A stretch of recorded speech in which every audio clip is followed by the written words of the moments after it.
छात्रों, जो आर्य थे, आर्य जाति के लोग जो ऋग्वैदिक काल के अंदर पशुपालन करते थे और पशुपालन इनका मुख्य व्यवसाय था और इनकी अर्थव्यवस्था का मूल आधार क्या था? पशुपालन था। तो छात्रों, पशुपालन के बारे में देखते हैं कि हम ये कौन कौन से पशुओं को जानते थे तथा कौन कौन से पशुओं का ये पालन करते थे। तो आर्यों की आर्थिक स्थिति का मूल आधार, तो छात्रों इनका जो पहले मूल व्यवसाय कौन सा था? आर्यों का मूल व्यवसाय था छात्रों पशुपालन करना। तो पशुपालन करना इनका मूल व्यवसाय था। और गौण व्यवसाय क्या था? कृषि कार्य करना। तो इसमें हम देखेंगे कि आर्यों की आर्थिक स्थिति का मूल आधार, आर्यों की आर्थिक स्थिति का मूल आधार। तो आर्यों की आर्थिक स्थिति का जो मूल आधार था वो क्या था? गाय। क्या था छात्रों? गाय इनकी आर्थिक स्थिति का मूल आधार था। जिसके पास में ज्यादा गायें होती थी तो वो क्या है कि संपन्न होता था। और आर्य जाति के लोग सर्वाधिक युद्ध किसके लिए लड़ते थे? गाय के लिए सर्वाधिक युद्ध जो लड़ते थे। तो छात्रों, आर्य जाति का जो की आर्थिक स्थिति का मूल आधार क्या था? गाय।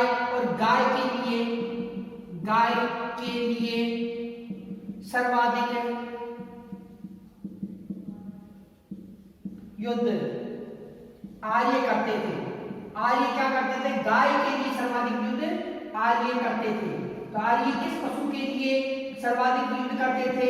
गाय के लिए करते थे। तथा सबसे पवित्र पशु, आर्यों का जो सबसे पवित्र पशु था वो कौन सा था? गाय। गाय इनकी जो सबसे पवित्र पशु है किसका? आर्यों का। तो आर्य जाति के लोग का, आर्य जाति की आर्थिक स्थिति का मूल आधार क्या था? गाय।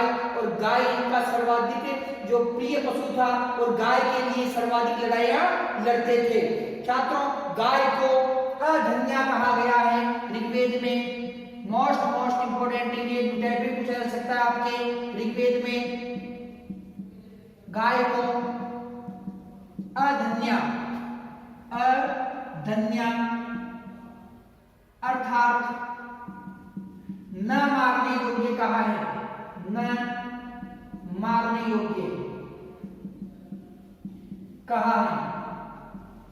अधन्या अर्थात न मारने योग्य कहा है। आर्यों का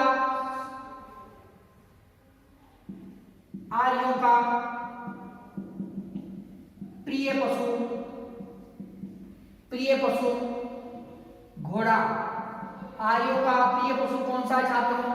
घोड़ा है आर्यों का। और युद्ध में घोड़ा महत्वपूर्ण भूमिका निभाता था। युद्ध में घोड़ा महत्वपूर्ण भूमिका निभाता था।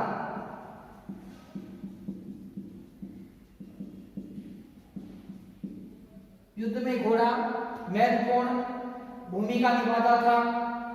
छात्रों, अब ये आर्य जाति के लोग गाय, बैल, भैंस, बकरी, घोड़ा, हाथी,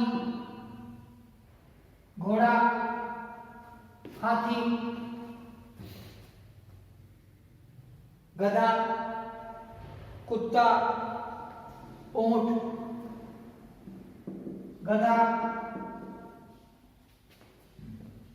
कुत्ता,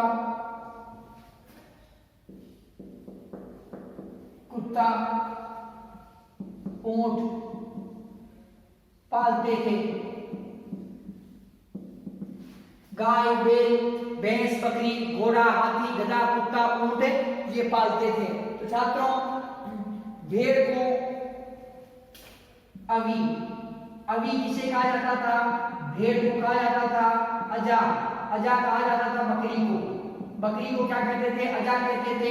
तथा भेड़ को अभी कहा गया है। ऋग्वेद के अंदर ये इन शब्दों का उल्लेख हमें मिलता है। तो पशुपालन के अंतर्गत हम देखते हैं छात्रों की जो आर्य जाति के लोग है, आर्य जाति के लोगों का जो मूल व्यवसाय था, मूल व्यवसाय क्या है, पशुपालन था तथा गौण व्यवसाय इनका कृषि कार्य था। आर्यों की आर्थिक स्थिति का मूल आधार, आर्यों की आर्थिक स्थिति का मूल आधार क्या था, गाय था। जिसके पास में सर्वाधिक गायें होती थी वो सर्वाधिक धनवान होता था, उसकी संपन्नता का प्रतीक क्या था, गाय था। तो छात्रों, गाय के लिए सर्वाधिक, आर्य जाति के लोग गाय के लिए सर्वाधिक युद्ध करते थे और गाय आर्यों का सबसे पवित्र पशु भी था। गाय सर्वाधिक सबसे पवित्र पशु आर्यों के लिए थी। तो छात्रों, ऋग्वेद में गाय को अधन्या कहा गया है। ऋग्वेद में क्या कहा गया है, मोस्ट इंपोर्टेंट है, न्यूटन में पूछा जा सकता है। ऋग्वेद में गायों को अधन्या अर्थात न मारने योग्य कहा गया है कि गाय को किसी भी स्थिति में मारा नहीं जा सकता है, अधन्या कहा गया है, न मारने योग्य बताया गया है। आर्यों का प्रिय पशु घोड़ा था, क्योंकि घोड़े की सहायता से ही आर्य जो अनार्यों पर विजय प्राप्त करते थे तथा अपने साम्राज्य का विस्तार वो करते थे। तो युद्ध के अंदर ये घोड़ा महत्वपूर्ण भूमिका निभाता था, इसीलिए ये पवित्र, इसीलिए ये क्या कि प्रिय पशु था। तो छात्रों, आर्य थे, आर्य गाय, बैल, भैंस, बकरी, घोड़ा, हाथी, गधा, कुत्ता, ऊंट, इस प्रकार के पशु ये पालते थे। भेड़ को ऋग्वेद में भेड़ को अभी कहा गया है और बकरी को अजा कहा गया है। इस प्रकार से आर्यों की जो संपन्नता का आधार गाय था तथा मुख्य व्यवसाय क्या था इनका, ये मुख्य व्यवसाय इनका था पशुपालन करना। तो छात्रों, अब हम देखते हैं व्यापार वाणिज्य। व्यापार वाणिज्य,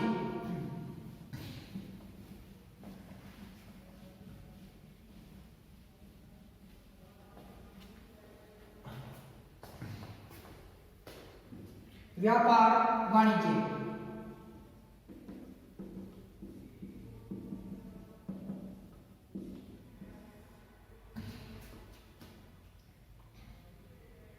व्यापार वस्तु विनिमय के द्वारा होता था।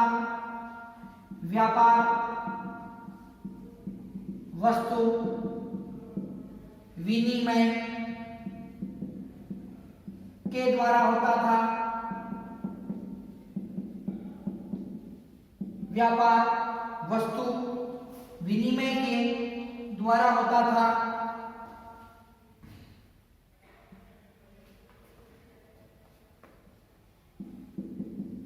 गाय को मुद्रा के रूप में मानते थे।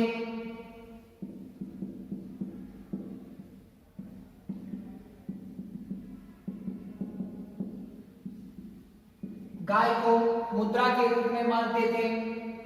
विनिमय के लिए निष्ठ का प्रयोग किया गया है। ऋग्वेद में विनिमय के लिए निष्ठ का प्रयोग किया गया है।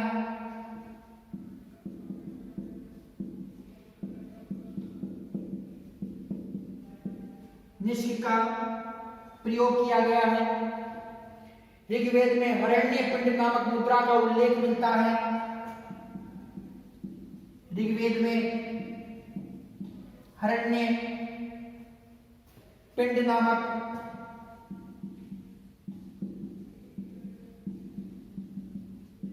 मुद्रा का उल्लेख मिलता है। उल्लेख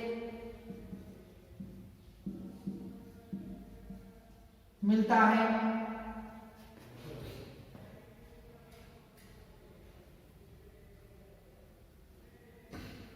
ऋग्वेद में इंद्र प्रतिमा का मूल्य 10 गाय बताया गया है। ऋग्वेद में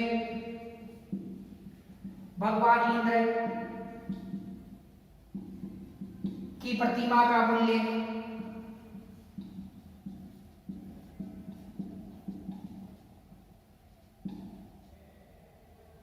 10 गाय बताया गया है।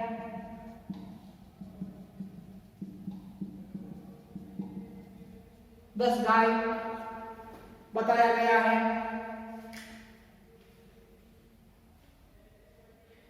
जल मार्ग व थल मार्ग से व्यापार होता था। जल मार्ग व थल मार्ग से व्यापार किया जाता था।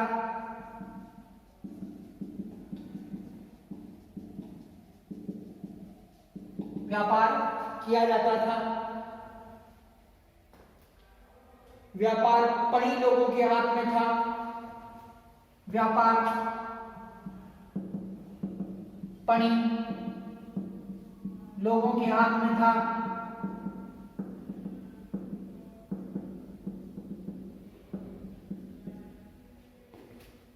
पढ़ी लोगों के हाथ में था।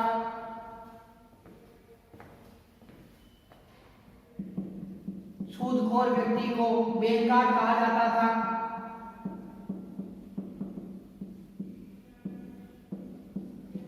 सूदखोर व्यक्ति को बेगाट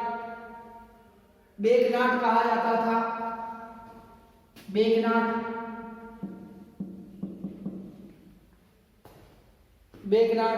कहा जाता था। ऋग्वेद में बढ़ई,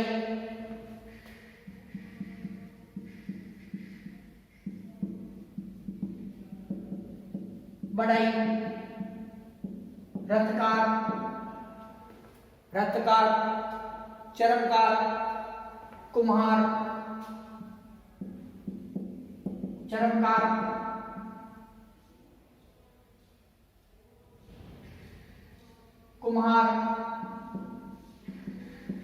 आदि शिल्पियों का उल्लेख मिलता है।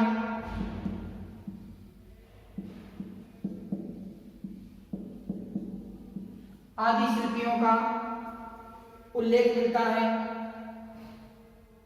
बढ़ई शिल्पियों का मुखिया था। बढ़ई शिल्पियों का मुखिया था। शिल्पियों का मुखिया था। तो छात्रों इसमें देखिए आप कि व्यापार वाणिज्य, तो व्यापार वाणिज्य वस्तु विनिमय के द्वारा होता था। जो वस्तु का आदान प्रदान होता था, आपस में लेन देन वस्तुओं को, कि कोई सामान खरीदना है तो उससे कोई सामान खरीदना है, जैसे जो खरीदने हैं तो उसको जो के बदले कुछ वस्तु देनी पड़ती थी, वो कोई वस्तु देता था तो उसके बदले उसको जो दे देता था। तो इस प्रकार से जो वस्तु के विनिमय के आधार पर, अर्थात वस्तु के आदान प्रदान के माध्यम से क्या किया जाता था कि व्यापार किया जाता था। गाय को मुद्रा के रूप में मानते थे आर्य जाति के लोग। जो ऋग्वेदिक काल के अंदर जो गाय को क्या मुद्रा के रूप में माना गया है, इसको आर्य जो संपत्ति, आर्यों की संपन्नता का मूल आधार क्या था, गाय था, इसलिए इसे मुद्रा के रूप में माना गया है। ऋग्वेद में विनिमय के लिए निष्क का प्रयोग किया गया है। जो ऋग्वेद के अंदर विनिमय के लिए निष्क शब्द का प्रयोग किया गया है। किसका प्रयोग किया गया? निष्क का प्रयोग किया गया है। निष्क किसका प्रयोग किया गया है? निष्क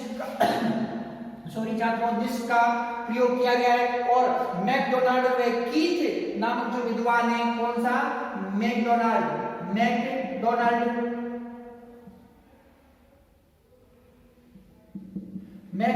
व कीथ नाम के जो विद्वान है, मैकडोनाल्ड व कीथ नाम के विद्वान ने निष्क को क्या माना है? निष्क को मुद्रा का है, मुद्रा।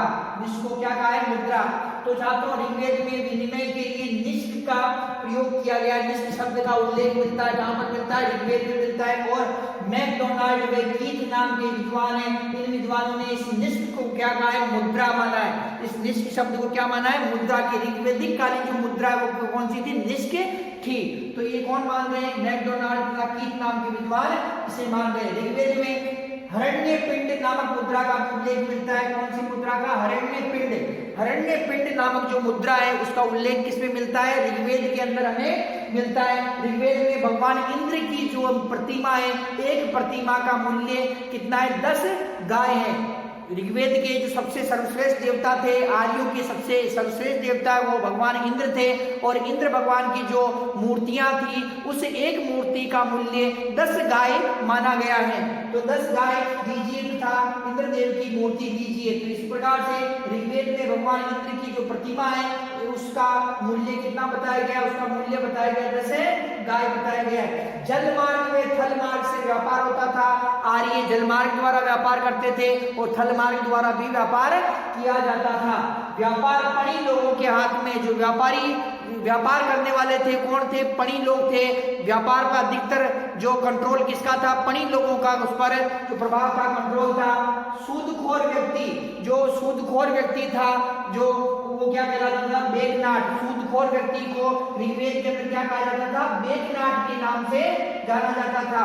ऋग्वेद में बढ़ई, रथकार, चर्मकार, कुम्हार आदि शिल्पियों का उल्लेख मिलता है। लकड़ी का काम करने वाला, चमड़े का काम करने वाला तथा मिट्टी के बर्तन बनाने वाला, इसका उल्लेख मिलता है। अर्थात लकड़ी के काम करने वाला बढ़ई, मिट्टी के बर्तन बनाने वाला कुम्हार तथा चमड़े का काम करने वाला जो मोची, तो इसका क्या है, चर्मकार। तो इसका क्या है कि यहाँ पर जो उल्लेख मिलता है, कहाँ पर उल्लेख मिलता है, ऋग्वेद के अंदर इसका उल्लेख मिलता है। और इन शिल्पियों का जो मुखिया होता था वो कौन होता था, बढ़ई।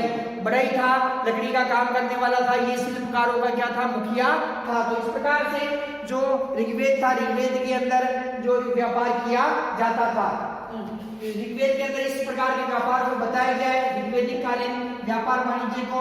छात्रों अब हम देखते हैं कि ऋग्वेद के अंदर जो उद्योग धंधे थे, उद्योग धंधों के बारे में देखते थे। कौन कौन से उद्योग धंधे जो विकसित अवस्था के अंदर थे, तो किस किस उद्योग धंधों को आर्य जाति के लोग मानते थे। तो छात्रों उद्योग धंधे, ऋग्वेदिक कालीन जो उद्योग धंधे,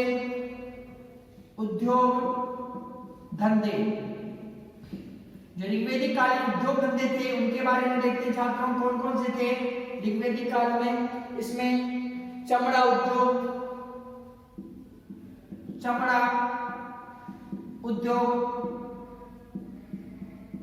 बर्तन निर्माण उद्योग,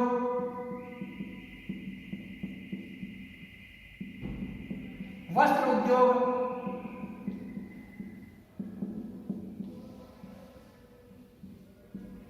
सूती व ऊनी, वस्त्र उद्योग, रथ निर्माण उद्योग,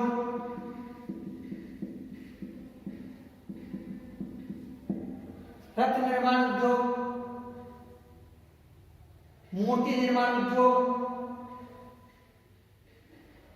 आभूषण निर्माण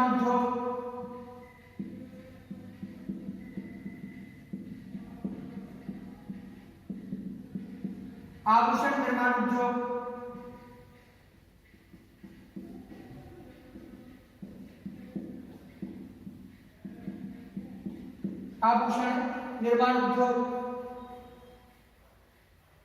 रेशमी वस्त्र निर्माण उद्योग,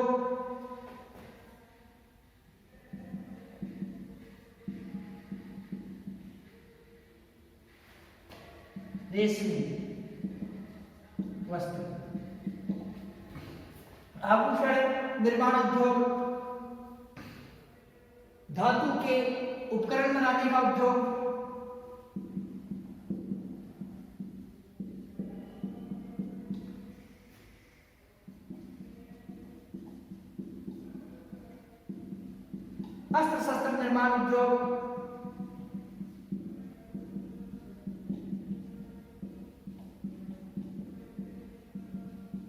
अस्त्र शस्त्र निर्माण उद्योग,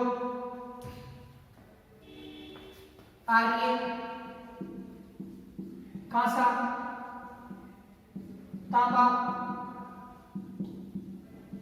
लोहा, अयस्क से परिचित थे,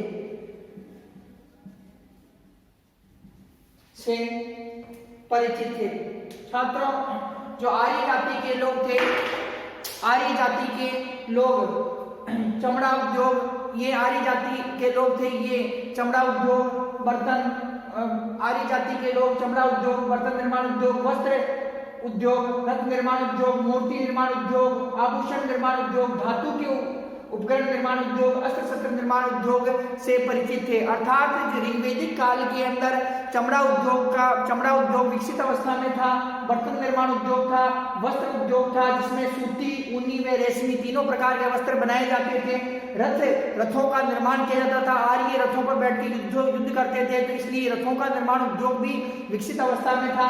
मूर्ति निर्माण उद्योग भी विकसित अवस्था में था। ऋग्वेद के अंदर भगवान इंद्र की जो मूर्ति है वो 10 गायों, उसका मूल्य एक मूर्ति, भगवान इंद्र की एक मूर्ति का मूल्य 10 गायें बताया गया है। आभूषण निर्माण उद्योग, धातु के उपकरण निर्माण उद्योग, अस्त्र शस्त्र निर्माण उद्योग का जो इसमें जो इस ऋग्वेदिक कालीन जो सभ्यता थी उसके अंदर जो ये प्रचलन था।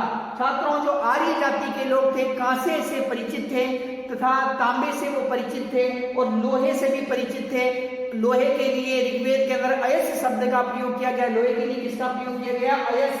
अयस शब्द का प्रयोग किया गया। इस प्रकार से छात्रों, जो आर्य जाति के लोग थे इनकी आर्थिक स्थिति अत्यंत ही सुदृढ़ अवस्था में थी और ये कृषि कार्य करना, पशुपालन करना तथा उद्योग धंधे तथा व्यापार करना ये जानते थे। छात्रों, अब हम देखते हैं आर्यों की धार्मिक स्थिति, अर्थात ऋग्वेदिक काल की धार्मिक स्थिति है उसके बारे में हमें चर्चा करते हैं। छात्रों, ये ऋग्वेद है, ऋग्वेद के अंदर किसके लिए ऋग्वेद की जानकारी हमें किससे प्राप्त होती है? हमें आर्यों की जानकारी हमें ऋग्वेद से प्राप्त होती है। और अब हम जो ऋग्वेदिक कालीन जो आर्य जाति के लोग हैं उनकी हम धार्मिक स्थिति के बारे में जो चर्चा करते हैं, धार्मिक स्थिति किस प्रकार से थी उसके बारे में हमें जो चर्चा करते हैं। छात्रों, धार्मिक स्थिति, आर्यों की या ऋग्वेदिक कालीन धार्मिक स्थिति,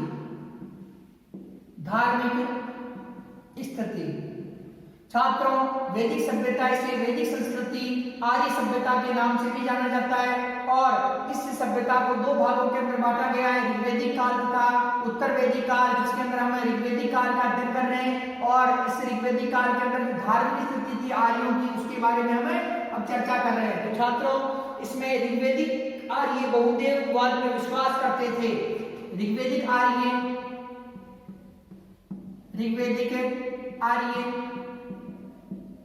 बहुदेववाद में विश्वास करते थे।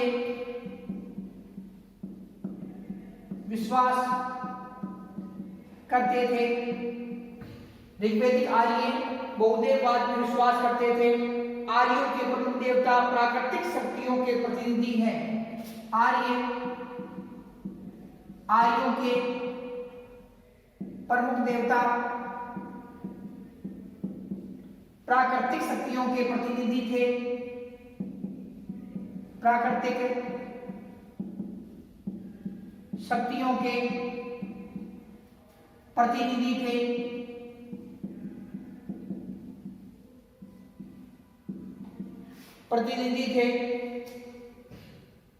जिनका मानवीयकरण किया गया,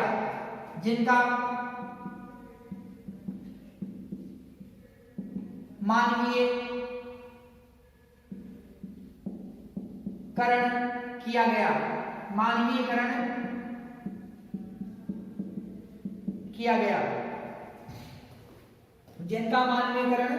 किया गया। मूर्ति पूजा का प्रचलन नहीं था। ऋग्वेदिक काल में मूर्ति पूजा का प्रचलन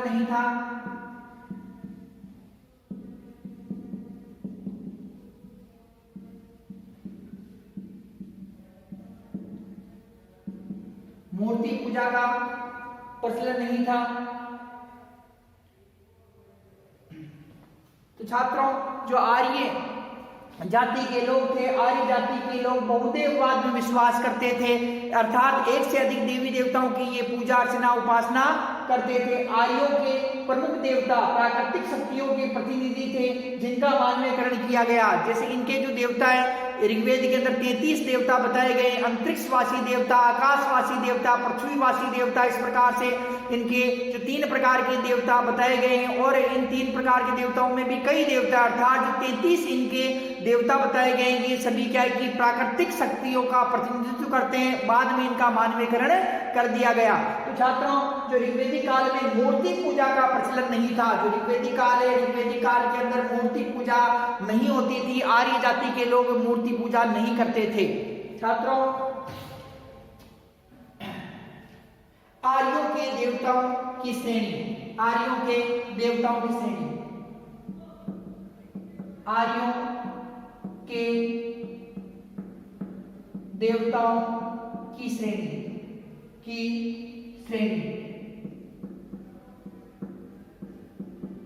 श्रेणी, कितनी श्रेणी बताई गई छात्रों? तीन श्रेणी बताई गई है। पहली श्रेणी है आकाशवासी देवता या आकाश के देवता, आकाशवासी देवता या आकाश के देवता कौन कौन से छात्रों? सूर्य, घोष, वरुण, सूर्य, घोष, वरुण, मित्र, सूर्य, घोष, वरुण, मित्र, पूषण, विष्णु,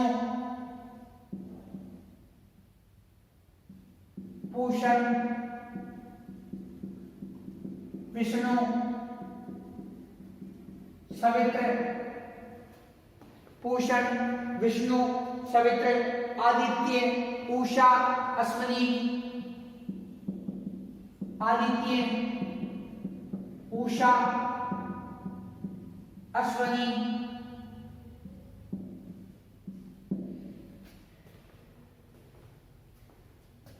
अश्विन,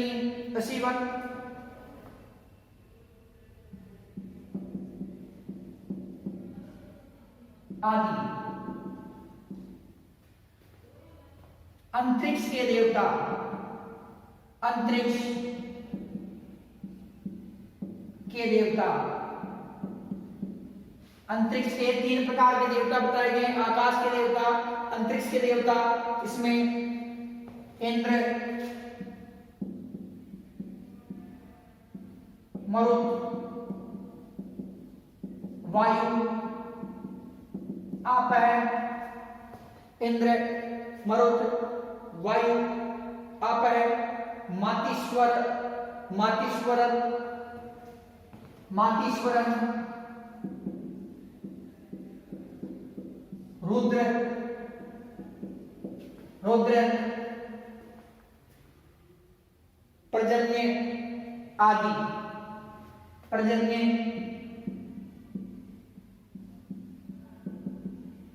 आदि। पृथ्वी के देवता, जो पृथ्वी पर निवास करते थे देवता, पृथ्वी, अग्नि, पृथ्वी, अग्नि, सोम, सरस्वती, सोम, सरस्वती, बृहस्पति आदि, बृहस्पति आदि। छात्रों जो ऋग्वेदिक आर्य हैं, ऋग्वेदिक आर्य, ऋग्वेदिक आर्य जो आर्य हैं छात्रों, उनके बारे में बताया गया है कि उनके जो बहुदेववाद के ऊपर विश्वास करते थे और उनके कोई किसी एक देवता को नहीं अपितु वो कई देवताओं का पूजन अर्चन करते थे। प्राकृतिक शक्तियों, इनके जो आर्यों के जो देवता थे प्राकृतिक शक्तियों का प्रतिनिधित्व करते थे। तो प्राकृतिक शक्तियों का प्रतिनिधित्व कौन करते थे? आर्यों के देवता थे, ये प्राकृतिक शक्तियों का प्रतिनिधित्व करते थे, जिनका बाद में मानवीकरण कर दिया गया। आर्य जो थे ऋग्वेदिक काल में जो मूर्ति पूजा का प्रचलन नहीं था, आर्य जाति के लोग मूर्ति पूजा नहीं करते थे। छात्रों आर्यों के देवता की श्रेणी जो तीन बताई गई, आर्यों के जो देवता है उनकी श्रेणियां कितनी बताई गई? तीन प्रकार की उनकी श्रेणियां बताई गई, तीन श्रेणियां बताई गई। छात्रों कौन सी है? आकाश के देवता, अंतरिक्ष के देवता, पृथ्वी के देवता। कौन कौन से देवता बताए गए? आकाश के देवता, अंतरिक्ष के देवता और पृथ्वी के देवता। तो आकाश के देवता में कौन कौन से जो देवता है छात्रों? वो है सूर्य देवता। कौन कौन से? सूर्य, घोष, वरुण, मित्र, पूषण, विष्णु, सवित्र। कौन कौन से? सूर्य, घोष, वरुण, मित्र, पूषण, विष्णु, सवित्र। आदित्य, उषा, अश्विन। आदित्य, उषा और अश्विन। तो ये कौन से देवता है? आकाश के देवता है, आकाश के अंदर ये निवास करते थे। अंतरिक्ष के देवता, अब अंतरिक्ष में निवास करने वाले कौन कौन से थे? मरुत, वायु, आपय, मातीश्वरन, रुद्र, पर्जन्य आदि देवता। जैसे इंद्र, मरुत, वायु, आपय, मातीश्वरन, रुद्र और पर्जन्य। पृथ्वीवासी देवता, पृथ्वी पर जो निवास करते थे वो देवता कौन कौन से थे छात्रों? वो देवता थे पृथ्वी, अग्नि, सोम, सरस्वती, बृहस्पति। तो आर्यों के पृथ्वी पर निवास करने वाले देवता थे पृथ्वी, अग्नि, सोम, सरस्वती और बृहस्पति। तो इस प्रकार से जो आर्य जाति के देवता थे, इनकी धार्मिक स्थिति के अंदर इनके जो देवताओं की संख्या कितनी बताई गई है? 3 प्रकार की जो इनकी संख्या बताई गई है। छात्रों अब हम देखते हैं जो आर्य जाति